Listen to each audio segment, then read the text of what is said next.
Well, hello there. I'm Senior Correspondant Richard Sharke. Let me introduce Mr. J. Mr. J is a 23-year-old male who started using at a young age. His addiction has consumed him both financially and socially. His disregard for his own health and well-being has captured my interest. The intent of this interview was to uncover the discrepancy Mr. J has between his own perception of his addiction and the reality of its consequences. It is not a typical interview with the typical concern of alcohol or drug abuse, but of an addiction that does not receive the attention it deserves. The addiction that is chewing tobacco. Good morning, Mr. J. Thank you for taking the time to speak with us. So, when did you begin using? The first time I used was in the beginning of the 9th grade. I was in the showers after football practice with my peers. Later on in the year, I progressed to Long Cut, Copenhagen at the roller rink. The experience was magical. We understand the difficulties high school offers our youth. Was peer pressure or other forceful actions common in the showers at your high school? I believe curiosity was key. I was told not to use chew. I think it is human nature to crave what is forbidden. It has been my interest for a long time before the first time I used it.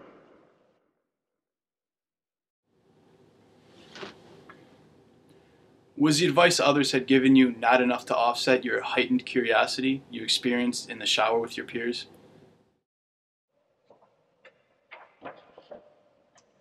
Richard, you cannot pretend that the things we deny ourselves often bring us the greatest pleasure. Sex, alcohol, and chewing tobacco. If you ask me, I took the safe route. How often would you say that you're using?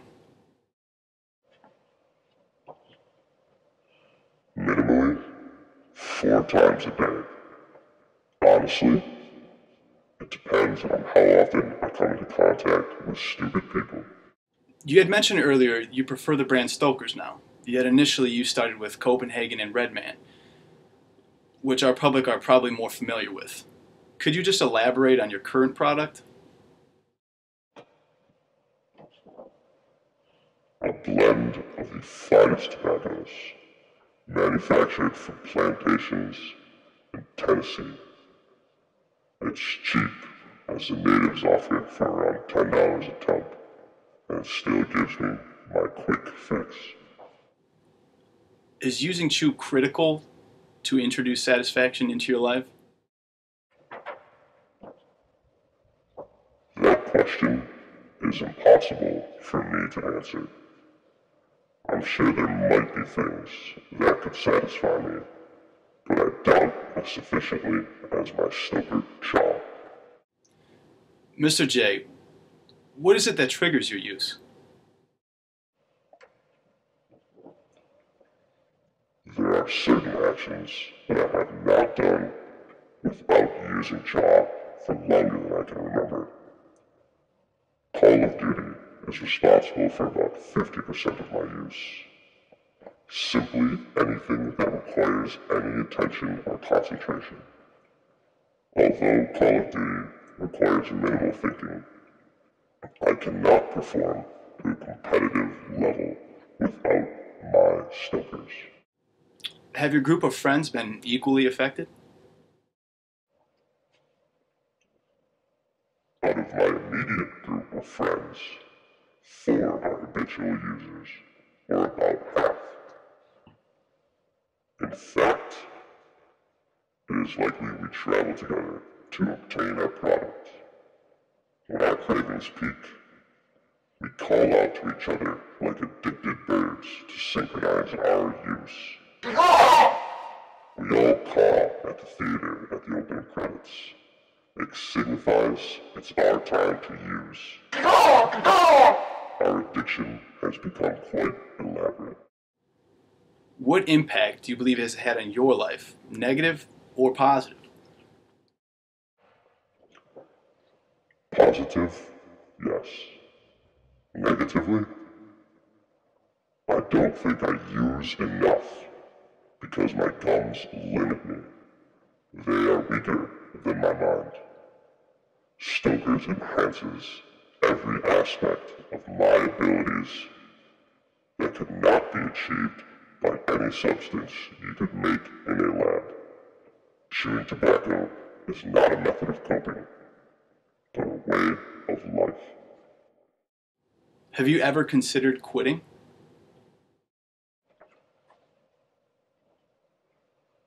Have you ever considered quitting your job, Richard? Does a pilot consider quitting flying?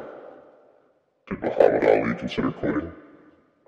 You may have your doubts, Mr. Sharke, but you and I are different, and I am all the more better for it.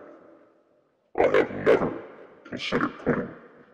Perhaps you should consider starting.